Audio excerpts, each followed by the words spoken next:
Sir ఈ మధ్య జరుగుతున్న చర్చ ఓటర్ల ప్రత్యేక సవరణకు సంబంధించింది, ఓటర్ జాబితాకు సంబంధించింది. ఎందువల్ల దీనిపైన అనుమానాలు వస్తున్నాయి? ఇవన్నీ కేవలం అనుమానాలేనా, విపక్షాలు చేస్తున్న ఆరోపణలేనా, ఇంకేం నిజాలేమైనా ఉన్నాయా ఏంటి? విపక్షాలు చేస్తున్న ఆరోపణలో పస ఉంది, లేకపోవడం అనేది ఏమి ఉండదు. చాలా స్పష్టంగా చెప్తున్నారు. దీంతో ఎలక్షన్ ప్రధాన ఎన్నికల కమిషనరు ప్రవర్తన కూడా చాలా అనుమానాస్పదంగా మాట్లాడుతున్నాడు. ఎప్పుడైనా ఇంత ఇంటెన్సివ్ సర్వే లక్షల మంది ఓట్లను తీసివేయడము, కొత్త వాళ్ళని చేర్చడం జరిగితే ఎవరైనా అంతకుముందు అఖిలపక్ష సమావేశాన్ని పిలవడం రివాజు. గతంలో జరిగింది, రాష్ట్రాల్లో కూడా జరుగుతుంది. ఇప్పుడు కేంద్రంలో అఖిలపక్ష సమావేశాన్ని పిలిచే ఏర్పాట్లే లేవు. ఎందుకు? దానివల్ల అనుమానాలు మరింత పెరిగిపోతున్నాయి. ప్రతిపక్షాలను పిలిచి సంప్రదింపులు జరపచ్చు కదా. నేను వాజ్పేయి లాంటి వాళ్ళు ఉన్నప్పుడు అప్పుడు కూడా అఖిలపక్ష సమావేశాలు జరిగినాయి, ఇందిరాగాంధీ అప్పుడు జరిగినాయి. ఇప్పుడు ఎందుకు జరగడం లేదు? ఏకపక్షంగా ఏక నాయకత్వం కింద వ్యవహారాలన్నీ జరుగుతున్నందువల్ల అనుమానాలు పెరుగుతున్నాయి. అందులో కాంగ్రెస్ నాయకుడు రాహుల్ గాంధీ ఇప్పుడు ప్రతిపక్ష నాయకుడు. గత ఎన్నికల్లో 5 ఏళ్ల క్రితం జరిగిన ఎన్నికల్లో కాంగ్రెస్కు 50 ఓట్లే వస్తే ఇప్పుడు ఆయనకు ప్రతిపక్ష నాయకుడికి కావాల్సిన ఓట్లు వచ్చినాయి. ఆయనకు హోదా వచ్చినప్పుడు ఆయన మాట్లాడుతున్నప్పుడు కనీసం జవాబు ఇవ్వాలి కదా. ప్రధాన ఎన్నికల కమిషనర్ స్థూలంగా వివరించకుండా, వివరాలు తెలపకుండా అంత కరెక్ట్గానే జరుగుతుందనే మాట మాట్లాడుతున్నాడు. ఆయన ఇట్లా మాట్లాడడం ప్రధాన ప్రతిపక్షాలని ఒక ఎన్నికల కమిటీ పెట్టి ఎన్నికల సంఘం పిలిచి సంప్రదించకపోవడం వల్ల అనుమానాలు పెరుగుతున్నాయి. దాంతో ప్రజల్లో కూడా అనుమానాలు వచ్చినాయి. ఏమని? అరే, 3వసారి ఎన్నికల్లో మనం ముందు ఇప్పుడైతే కంప్లీట్ మెజారిటీతో బీజేపీ గెలవలేదు. మిత్రపక్షాల సపోర్టు, చంద్రబాబు నాయుడు ఇట్లాంటి వాడి సపోర్ట్తో, నితీష్ కుమార్తో సపోర్ట్తో గెలుస్తున్నది, అధికారం చెలాయిస్తుంది. రేపటి నాటి పరిస్థితి ఏంటి? వాళ్ళు 2/3 మెజారిటీ సంపాదించుకుంటే రాజ్యాంగంలో మార్పులు చేయాలనే ఆలోచనతో కూడా ఉన్నారు. అందుకని ఈ పరిస్థితుల్లో ప్రజల్లో తీవ్ర అనుమానాలు అయితే ఉన్నాయి.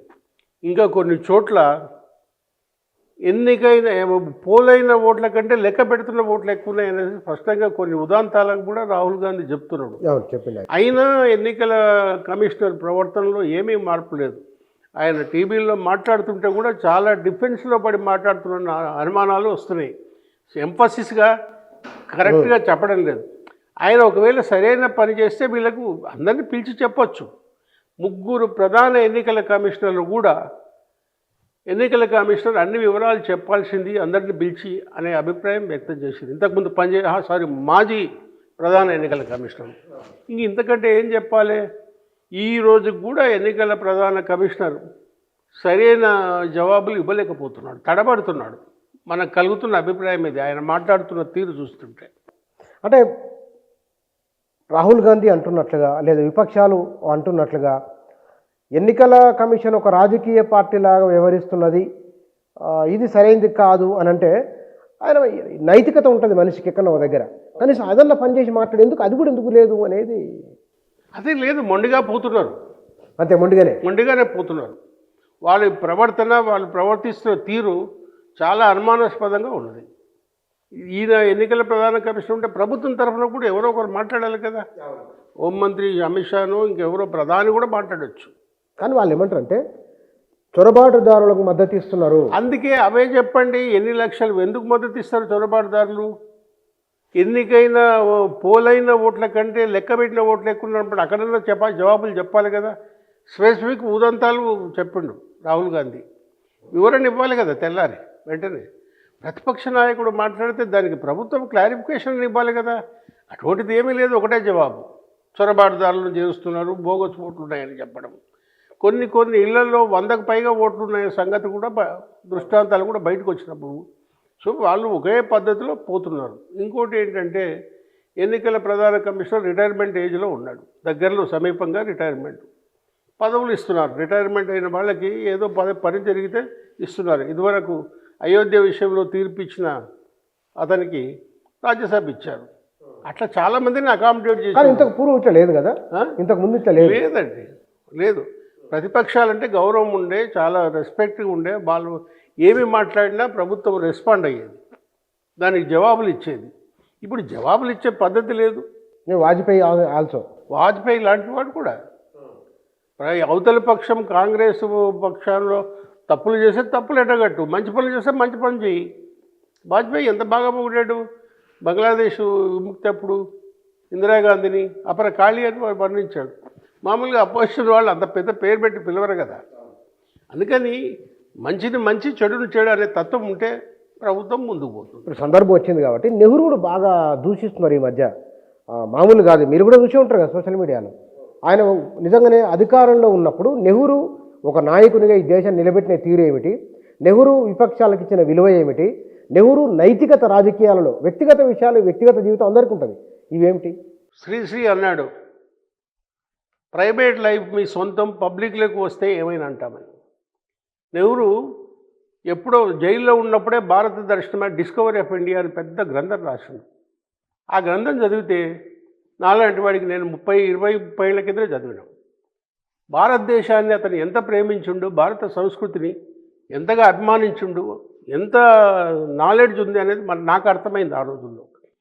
మరి అటువంటి నెహ్రూను నువ్వు పుట్టుక ముస్లిం అని, గాంధీని కూడా ముస్లిం అని, ఇందిరాగాంధీని, అసలు అవన్నీ ఎందుకు అవసరం వచ్చింది బీజేపీకి? ఇప్పుడు ఆర్ఎస్ఎస్ వాళ్ళ వాళ్ళ సోషల్ మీడియా గ్రూప్ అంతా ఇటువంటివే వందలు పంపిస్తున్నారు. మనవాదం మీద, దాని మీద. ఇవన్నీ ఏంటి? ఒక పథకం ప్రకారం చేస్తున్నారు. నెహ్రూను కానీ గాంధీని కానీ అనడం మాత్రం చాలా అన్యాయం, చాలా పాపం కూడా. వాళ్ళ త్యాగాల ముందు ఎవరైనా ఉన్నారా? వాజ్పేయి లాంటి వాడు ప్రధానిగా ఉన్నప్పుడు ఇవన్నీ జరగలే. వ్యక్తిగత దూషణలు, వ్యక్తిగతంగా బురదల్లడం అనే కార్యక్రమాలు సోషల్ మీడియాను పెట్టుకొని బిచ్చలవిడిగా అపఖ్యాతి చేస్తున్నారు.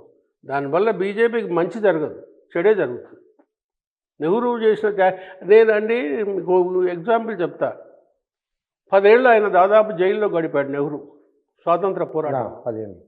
ఆయన భార్య బయట, ఆయన జైల్లో ఉంటే ఆమె బయట. ఆయన జైలు నుంచి బయట రాగానే ఈమె హాస్పిటల్కి పోతుంది, ఆమెకు జబ్బులు, అనారోగ్యం. మళ్ళీ ఆమె ట్రీట్మెంట్ అయి బయటకు వస్తే ఆయన జైలుకు పోతాడు. 10 సంవత్సరాలు ఉంటారా? అంటే టోటల్ ఆయన జైల్లో ఉన్న కాలం. గాంధీ కొల్లాయి గట్టి అనేది పెంచి నడిచాడా లేదా? గాంధీ ఎక్కడ పుట్టాడు, ఎవరికి పుట్టాడు, మీకెందుకు ఆ రీసెర్చ్? ఎవరు అడిగిన మిమ్మల్ని? ఇలా జాతి అంతా గాంధీని బాపూజీగా, జాతిపితగా గౌరవిస్తుంటే ఆ గాంధీ మీద బురద చల్లుతారా? సోషల్ మీడియా ఉండేది ఇందుకేనా? సోషల్ మీడియా ప్రజల బాగోగులు, ప్రధాన పత్రికలు, ప్రధాన వార్తలు రాని ఏట్లో సోషల్ మీడియా వెతికి ఆ వార్తలు తీసి ప్రజల సమస్యలు చెప్పాలని కదా. సోషల్ మీడియాను వ్యక్తిగతంగా భూషణలకు వాడుతున్నారు. బురద చల్లడమే సోషల్ మీడియా ఎక్కువ ఉన్నది. మంచి అనేది కొద్దిగానే ఉంది, ఎవరో ఒకరు చేస్తున్నారు. ప్రతి రాజకీయ పార్టీ సోషల్ మీడియాను పోషిస్తున్నది. నెహ్రూను ఎంత దేశమంతా, ప్రపంచమంతా మెచ్చుకున్న నాయకులు కదండి గాంధీ, నెహ్రూలు. ఇప్పుడు వచ్చి బీజేపీ ఈ క్యాంపెయిన్ పెట్టడం ఏంటి? ఉద్దేశం ఏమి ఉండొచ్చు మరి వాళ్ళ ఉద్దేశం? ఏమీ లేదు, అపఖ్యాతి పాలు చేయడం, అది చేయడము. ఇప్పుడు గాంధీ పథకం పేరు మార్చడం అదే కదా. మహాత్మా గాంధీ జాతీయ గ్రామీణ. ఎందుకు అంత ప్రపంచ దేశాల విగ్రహాలు పెడుతుంటారు, విగ్రహాలు ఎత్తుతున్నాయి. ప్రపంచ నాయకులు వచ్చి ముందు రాజ్ఘాట్ను సందర్శించి నమస్కారం చేసి వెళ్ళిపోతుంటే నువ్వు ఇది చేయడం ఏంటి? ప్రభుత్వం ఏమన్నా ఆలోచన తార్కికంగా ఆలోచిస్తే ఇటువంటి ప్రచారాన్ని వెంటనే ఆపాలి. మీకు అపోజిట్ పార్టీ అయినంత మాత్రాన వాజ్పేయి టైంలో ఇంత వివాదాస్పదం ఎప్పుడు లేదండి. చాలా సాఫీగా జరిగాడు. వాజ్పేయి చాలా గొప్పగా పరిపాలించాడు కొద్ది రోజులైనా.